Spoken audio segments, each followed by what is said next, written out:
Today we will show how to buy shares of Denison Mines Corp, a uranium exploration and development company traded on NASDAQ under the ticker DNN. This is an educational guide, not financial advice. Always research and consider risk before trading. To place an order, you need a broker account, and I will use eToro as an example to demonstrate the process.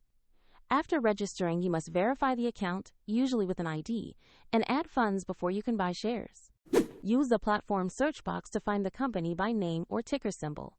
Type DNN to locate Denison Mines Corp and confirm you select the NASDAQ-listed stock. Open the Denison Mines Corp asset page to view the company description and the price chart. Verify the NASDAQ listing and the DNN ticker to ensure it's the correct share. To buy, click Invest, enter the amount you want to allocate, then review and confirm the order details before submitting. If the market is closed, your order may be queued or executed when markets open.